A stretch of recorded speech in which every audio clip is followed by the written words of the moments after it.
Why did Queen Elizabeth wear bright colours? So I came across this article and thought it would be a great one to go through with you guys. It is by Karen Haller, and she is writing for the littlebookofcolour.com and going through why the late Queen wore all of these amazing vibrant colours.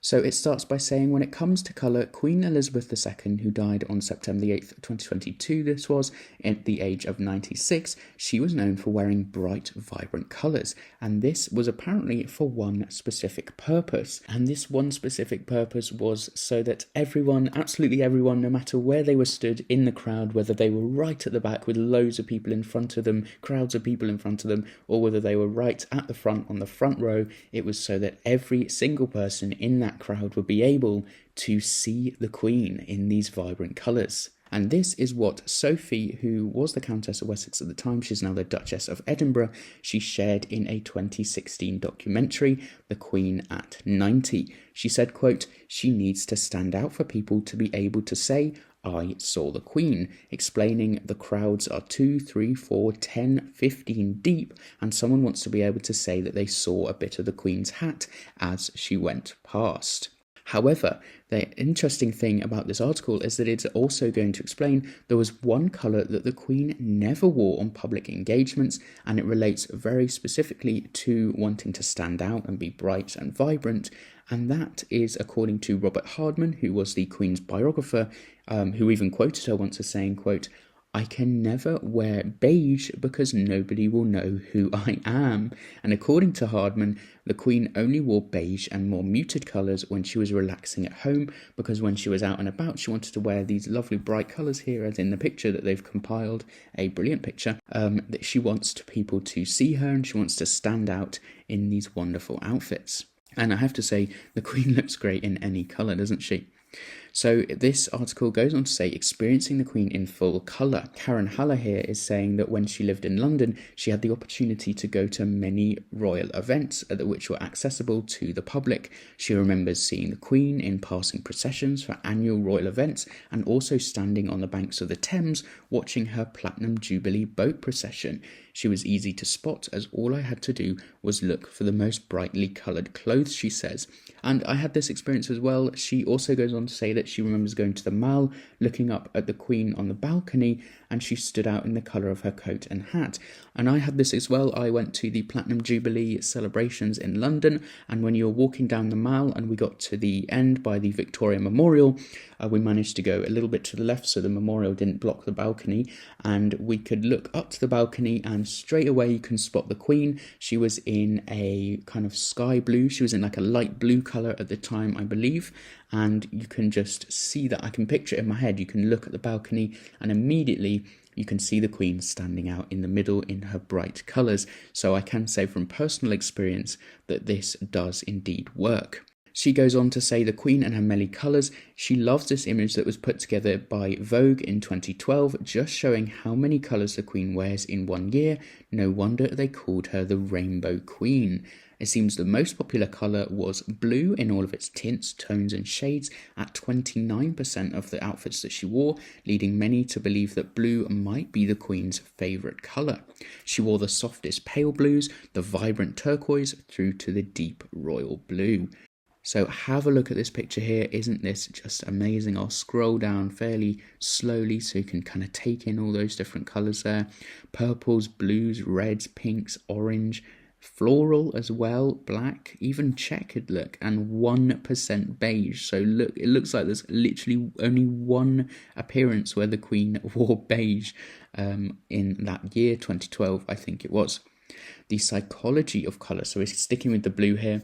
The incredible thing about colour, she says, is that we can communicate through colour without needing to say a word. As blue was the colour the Queen appeared to wear the most, let's take a quick look at what lies behind the psychology of this colour. In some ways, it's no surprise from a colour psychology perspective that she wore dark blue, because it communicates apparently knowledge and authority, and also expresses a level of conservatism and tradition, even though the Queen, of course, kept any of those views very out of the public.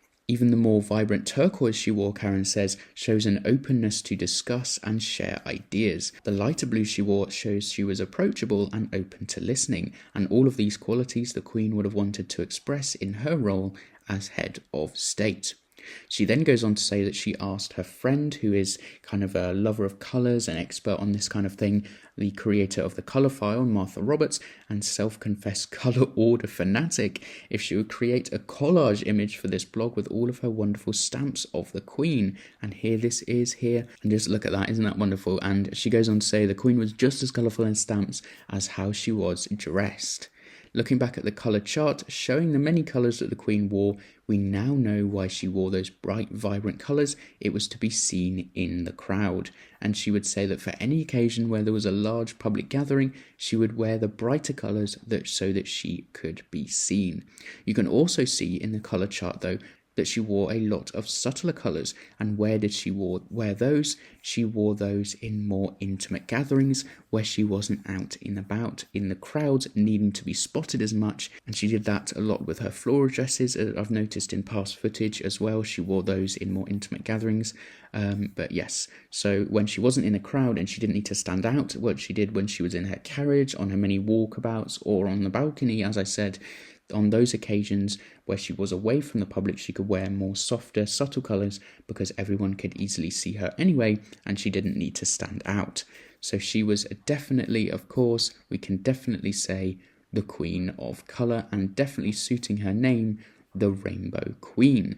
So let me know what you thought of that article. I thought I'd quickly go through it with you all and kind of demonstrate some of the psychology behind the colours and what different colours she wore, and just show you that amazing colour chart of all the different ones in 2012 that she wore, that was put together by Vogue as well. 4% yellow, 11% green, 29 blue, 10% purple, 10% pink, 11 cream there, and a bit of white as well, of course, red, orange, floral, black, checked, and 1 beige. So amazing to go through this article. All credits, of course, to Karen Haller, who's writing for the Little Book of Colour here. Amazing article. Thank you so much for sharing. Let me know your thoughts in the comments down below. I'll read those and go through them. I always love hearing your guys' feedback on my videos. What would you like to see more of? Perhaps what kind of different videos can you suggest? If you have any suggestions, whack them down in the comments down below as well. I'd be more than happy to take a look. Also, do you prefer if I keep up with current events like the Prince of Wales visiting Aberdeen today, or the kind of Princess of Wales situations? Or do you also like more of these kind of videos where we delve deeper into some of the more interesting and perhaps less talked about areas of the royal family, such as the dresses and outfits of the Queen here, the late Queen? So I would also be interested to hear your thoughts on that, because it's been something I've been brewing over as well in my head. So yes, get your comments in down below. If you liked this video, make sure to drop a like and subscribe on my channel, join my Patreon and memberships as well for some different perks. But as always, thank you very much for watching right to the end, and I will see you in the next video.